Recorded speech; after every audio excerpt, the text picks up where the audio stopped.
over the last few years, between the chaos of my PhD, long hours in the lab, and building a YouTube channel on the side, I realized something unusual. I was not chasing success, I was chasing peace. And after hundreds of journal entries, painful self-reflections, burnout cycles, and moments where I genuinely did not know what my future looked like, I kept coming back to one simple question: what actually makes me happy? Today, I want to share the happiness equation that completely changed how I live, work, and think. It's simple, it's practical, and it's built from my own life, not from any textbooks. Hi everyone, welcome back to my channel. If you guys don't know me, my name is Ayush. I'm a graduate student at Penn State, and today we're going to talk about the happiness equation. For the longest time, I assumed that happiness is going to come after I achieve something big. After I publish my papers, after I graduated, after I build a YouTube channel with X number of followers, after I figured out what I want to do with my life. But basically that after never came, because every time I got closer to the goalpost just moved. And no matter who you are, I find this is a problem with modern ambition. We do not know how to be happy where our feet are. So one night after another long 12-hour lab day, staring at my journal, exhausted, frustrated, and honestly a little lost, I wrote something that surprised me itself. What if happiness is not an outcome but a system? That line became the seed of my personal happiness equation. So my happiness equation is progress times peace minus comparison plus chaos. Let me break it down. First comes progress. By progress, I mean not massive progress, not grind until 2 a.m. progress, just moving one meaningful thing forward each day. It can be one reaction, it can be one paragraph for your paper, it can be one video idea, whatever it is. Progress gives direction, but progress alone is also not enough. Then comes peace. For me, peace means slow mornings, coffee, reading 5 pages of Alexis Hormoz's 100 million offers, calling my mom, eating something warm, journaling, and so on. I find peace is the inner silence that keeps my mind from burning out. When you multiply peace with progress, you get sustainable happiness, the kind that actually does not disappear after a big achievement. Next comes is the comparison. Every time I compared myself to other PhD students, to other YouTubers, to people my age, ahead in life,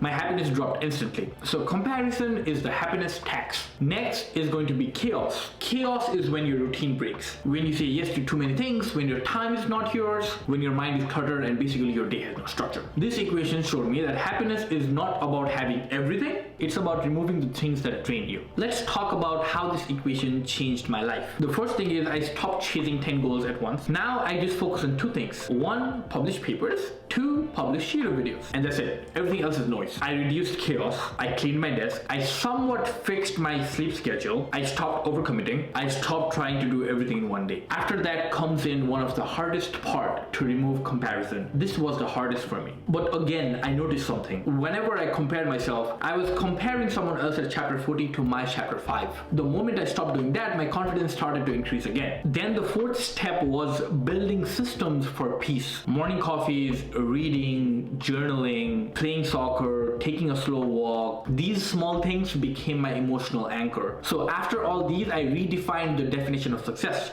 Success for me became time freedom, learning, creative independence, and work that feels meaningful. This equation helped me understand that happiness is a direction and not a destination. Okay, now let's talk about how you can apply the same happiness equation in your life. The first step would be defining what is progress for you. Not a huge goal, just one meaningful action per day. Ask yourself, what is the one thing today that will make you proud? Step number 2 would be to define your personal peace habits. This can be morning coffee, cleaning your room, taking your dog for a walk, reading, journaling, whatever you can think of. Whatever your personal peace habits are. Pick 2 of them, do them daily. Step 3 would be remove comparison. In order to remove comparison, you need to mute your social medias, and after that, you need to start tracking your own progress. Measure yourself against yesterday, not someone else. The last step is to reduce chaos, and in order to reduce chaos, you need to learn to say no more often. You need to fix your sleep, and you need to give structure to your day. Because 1 hour of planning can remove 10 hours of chaos. If you take anything from this video, take this. You don't need a perfect life to be happy. You don't need to achieve everything to feel content. You don't need to know your future to enjoy your present. Happiness is not something you find, it's something you build. Every single day through small intentional choices, a little progress, a little peace, a little less comparison, a little less chaos. And that's the happiness equation. And that's how I am trying to live my life, and maybe this equation can help you too. If this video resonated with you, I would really appreciate a like and a subscribe because it is going to help me grow this channel. If you have your own happiness equation, I would really love to read it in the comments down below. Till then, stay safe and I'll see you again soon. Peace.